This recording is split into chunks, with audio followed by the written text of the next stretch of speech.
तर भावानं आज आहे शनिवार आवरलंय. आता आम्हाला जायचं बघा मारुतीला, ते पण कुठं पाषाणला. तर चला. आम्ही निघलो आणि रस्त्यात होती ट्रॅफिकचं कारण म्हणजे वायरीला वटवागळ चिटकलं होतं. आमच्या बरोबर अहिल्यानगरचे मेंबर पण होते, पण आम्हाला वैभ्याकडे काम होतं म्हणून आम्ही याला आलो. बघू शर्ट इलास्टिक असली बाहेर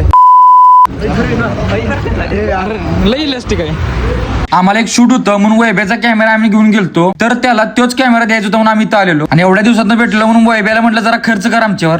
वैभ्या काय मग ज्यूस देणार वैभ्या?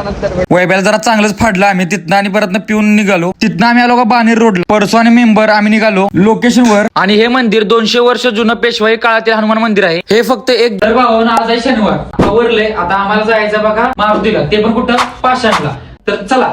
आम्ही निघलो आणि रस्त्यात होती ट्रॅफिकचं कारण म्हणजे वायरीला वटवागळ चिटकलं होतं. आमच्या बरोबर अहिल्यानगरचे मेंबर पण होते, पण आम्हाला वैभ्याकडे काम होतं म्हणून आम्ही याला आलो. बघू शर्ट इलास्टिक असली बाहेर लई इलास्टिक आहे.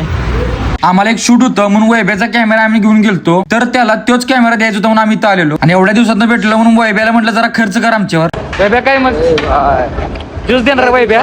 वैभ्याला जरा चांगलंच फाडलं आम्ही तिथनं आणि परत पिऊन निघालो. तिथनं आम्ही आलो का बाणेर रोडला. परसो आणि मेंबर आम्ही निघालो लोकेशनवर. आणि हे मंदिर 200 वर्ष जुनं पेशवाई काळातील हनुमान मंदिर आहे. हे फक्त एक जुने मंदिर नाही तर जागृत मंदिर म्हणून ओळखलं जातं. इथं येणाऱ्या भक्तांचा असा विश्वास आहे की इथं मनापासून मागितलेला नवस पूर्ण होतो. ज्या लोकांचा नवस पूर्ण होतो ते इथं येऊन घंटी बांधते. दर शनिवारचं इथं गर्दी असते. आम्हाला दर्शनासाठी अर्धा तास लागला. रांगच एवढी मोठी लागलेली. आणि भावानं इथं हनुमान मंदिराबरोबरच शनिदेवाचं मंदिर पण होतं. दर्शन करून झालं आणि प्रसाद घेतला आम्ही. आपला ब्लॉग इथंच संपला. ब्लॉग आवडला असेल तर फॉलो पण करा.